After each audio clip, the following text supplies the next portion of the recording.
SC समाज का है, हमारा 17.5% आबादी है और 15% रिजर्वेशन मिलता है, और ये 2011 की जाति जनगणना के अनुसार मैं बात कर रहा हूं। तो इसका मतलब 2.5% हम लोगों ने हर साल दिया जनरल कैटेगरी में। इसका मतलब 2.5 लाख हमारे बच्चों की नौकरियां हमने किसको दे दिया? जनरल कैटेगरी के लोगों को दे दी। एसटी समाज की अगर हम लोग बात करें तो 8.5% और उनको 7% मिलता है। इसका मतलब उन्होंने भी 1 लाख बच्चों की नौकरी अपनी काट करके जनरल कैटेगरी में डाला। अगर ओबीसी समाज की बात हम करें और बिहार की जाति जनगणना को हम लोग आधार मानते हैं तो ओबीसी की आबादी लगभग 63% है। इसका और उनको आरक्षण मिलता है महज 27%। इसका मतलब ये हुआ कि लगभग 35%, ऊपर नीचे 1-8% आप समझ रहे हो, लगभग 35% ओबीसी समाज के लोग जनरल कैटेगरी में, यानी 35 लाख बच्चों की अपने पेट काट के हम लोग जनरल पूल में डाल रहे हैं। और यहां एक कैटेगरी और बनाया गया 2019 में, जिसको आप लोग कहते हो ईडब्ल्यूएस कैटेगरी, और वो है किसके लिए? सवर्णों के लिए। और सवर्ण का कितना है जनसंख्या? 10%। उनको आरक्षण कितना मिल रहा है? 10%। यानी जितना उनका था वो सारा वो ले गए। और जनरल कैटेगरी में जिसमें सबसे ज्यादा हम लोगों ने अपना योगदान दिया, उसका भी 90% सीटें सिर्फ सवर्ण लोग लेकर के जा रहे हैं, और हम लोग अपने बच्चों को बेरोजगार बनाते जा रहे हैं, और इस पे हम चर्चा तक नहीं कर रहे हैं। ये बात समझ में आई आप लोगों को? ये कितना महत्वपूर्ण है। आज अगर एससी एसटी ओबीसी, जब मैं अपने विधानसभा में घूमता हूँ, गलियों में झुग्गियों में जाता हूँ, अपने एससी एसटी कैटेगरी के घरों में जब घूमता हूँ और वहां जाकर के देखता हूँ, तो 100 हमारे एससी एसटी ओबीसी माइनॉरिटी के बच्चों में 98 बच्चे मेरे पढ़े लिखे बेरोजगार हैं। मैं बात गलत बोल रहा हूँ या सही बोल रहा हूँ? और उसका कारण है ये जनरल कैटेगरी।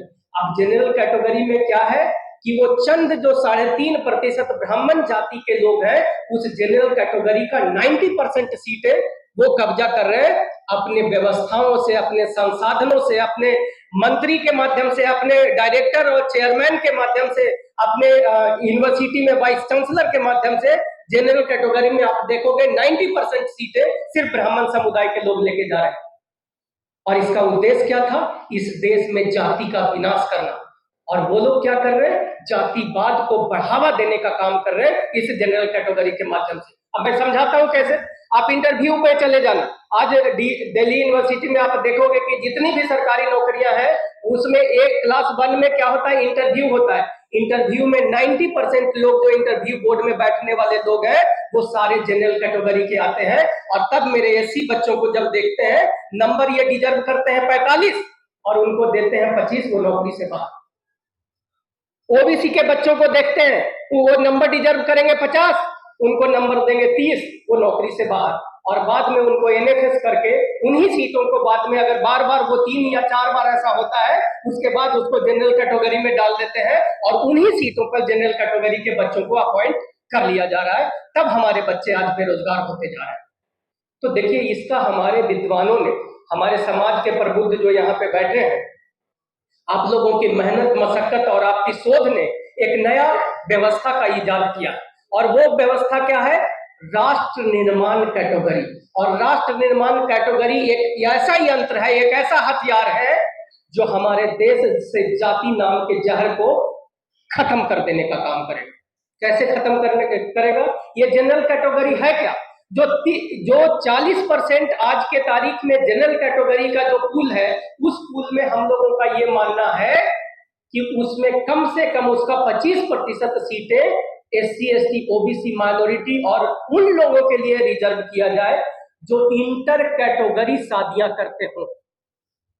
ये बात समझ में? कोई एससी का बच्चा कोई ओबीसी से शादी कर ले तो उसको माना जाएगा राष्ट्र निर्माण कैटेगरी का वो हिस्सा होगा। और जब आने वाले समय में नौकरियां निकलेगी तो इस बच्चे को आरक्षण या रिजर्वेशन दिया जाएगा और उसको उसके आधार पर नौकरी दी जाएगी। एक इकोनॉमिक्स का एक थ्योरी है और फंडामेंटल जो है, जो कहता है कि incentive attracts human beings, people. लोगों को अगर इंसेंटिव दोगे तो उसको वो अट्रैक्ट करता है। अब मैं आपको बताता हूं कि सरकारी नौकरियों की मैं बात क्यों कर रहा हूं। आपको जब 7th पे कमीशन को देखोगे तो उसके अनुसार ये बात पता चल गया कि इस देश में लगभग 32 लाख लोग जो हैं वो सरकारी नौकरी सेंट्रल गवर्नमेंट में करते हैं। ये सेवन पे कमीशन का रिपोर्ट है, ये मैं नहीं कर रहा हूं, ये डाटा परफेक्ट है, आप लोग बाद में चेक कर सकते। उसके बाद मैं आपको बताता हूं बिहार की जाति जनगणना को अगर आप लोग आधार मानेंगे तो बिहार में लगभग 20 लाख के आसपास स्टेट गवर्नमेंट के एम्प्लॉय हैं, और बिहार जैसे भारत में लगभग 20 ऐसे स्टेट हैं जहां की लगभग 20 लाख के आसपास व्यक्ति है जो सरकारी नौकरी करता है स्टेट गवर्नमेंट में। यानी मिला जुला के 4 करोड़ आपका स्टेट गवर्नमेंट में हो गया, 32 लाख ये हो गया, यानी टोटल नौकरियां 4 करोड़ 32 लाख हो गया। और 4 करोड़ 32 लाख में अगर एक व्यक्ति की उम्र मान लो 30 साल नौकरी करने का है तो एक साल में लगभग 14 लाख लोग जो है सरकारी नौकरियों से सेवानिवृत्त होते हैं, और जब सेवानिवृत्त होते हैं इसका मतलब उतने लोग अपॉइंट भी होते हैं। तब हम कह रहे हैं कि वो 14 लाख में अगर 25% लोगों को हम लोग राष्ट्र निर्माण कैटेगरी से अगर हम लोग अपॉइंट करना शुरू कर देते हैं, इसका मतलब लगभग 25% 14 का कितना हो गया, 3.5 लाख। और आज के तारीख में बेरोजगारी का ये आलम है। मैं कल सुन रहा था एक माननीय जातिवादी सांसद से, वो लोकसभा में बता रहे थे कि बेरोजगारी का आलम ये है कि अभी डी ग्रेड की नौकरियां निकली थी लगभग 60,000 रेलवे में, और उस 60,000 नौकरियों को फिल करने के लिए 2.5 करोड़ बच्चों ने हमारे अप्लाई किए। उसको मैंने कोशिश किया कि एक सीट पे कितना आता है, तो लगभग 300 से 400 के बीच बच्चे एक सीट पे अप्लाई करते हैं।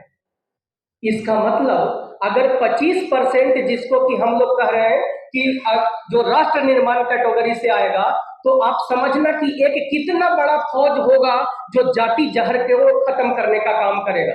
तो अगर 14 लाख का 25% का मतलब 3.5 लाख, 3.5 लाख सीटों की वैकेंसी अगर एक साल में निकलेगी, और एक सीट पे अगर 100 बच्चा भी हमारा उस एग्जाम में बैठने के लिए तैयारी करेगा या उस नेशन बिल्डर कैटेगरी में आने का प्रयास करेगा, इसका मतलब ये हुआ कि एक साल में 3.5 करोड़ ऐसे लोगों की फौज तैयार होगी जो जात पात में विश्वास नहीं करेगा, जो SC ST OBC में विश्वास नहीं करेगा। उसको वो किस बात में विश्वास करेगा कि भाई, और जो जैसे अभी मेरे एक भाई मुझसे पूछ रहे थे कि वो बाप माई अलाउ करेगा क्या इस तरह के शादी को, तो तब मैंने आपको यहाँ पे बता दिया कि ये जो थ्योरी है कि इंसेंटिव जो है लोगों को प्रभावित करता है। और आप लोगों को मैं बता दूं कि सबसे पहले वो माँ बाप अपने बच्चों को विजातीय शादी या गैर कैटेगरी में शादी करने के लिए प्रेरित करेंगे कि बेटा शादी कर ले, तो कम से कम या तो तुम्हारी चाहे तुम्हारी बहू को नौकरी मिल जाएगी तो हमारा परिवार बढ़िया चल जाएगा। इस बात से आप लोग एग्री करते हो या नहीं करते हो? तो इसका लाभ मिलने वाला है हमारे परिवार को और हमारे समाज को। तो अगर इस प्रकार से हम इस समाज में इस बात की चर्चा और विस्तार में करने की जरूरत थी, लेकिन समय को ध्यान में रखते हुए मैं मुख्य बिंदु आपको ये बताना चाहता हूं कि ये जो अनरिजर्व कैटेगरी की नौकरियां हैं उसको खत्म करके उसमें जनरल कैटेगरी की नौकरी को लाया जाए, और उसको लाने के बाद इस प्रकार जब 3.5 करोड़ बच्चा हमारा ऐसा होगा जो SC ST OBC और अल्पसंख्यक एक दूसरे में शादी करेंगे, तो हमारे बीच की जो दूरियां होगी, जो SC ST OBC के जो लोग अलग अलग मंचों से बात करते हैं, अब सब कहेंगे हम 90 वाले हैं। और तब मैं डायमंड परिवार से बिलोंग करता हूं। अब SC ST OBC को हम लोग SC ST OBC नहीं कहते हैं, हम डायमंड कहते हैं। हमने कहा कि शूद्रों ये ब्राह्मणों द्वारा दिया हुआ नाम है, उनका नाम उनको मुबारक, हम तो डायमंड हो गए।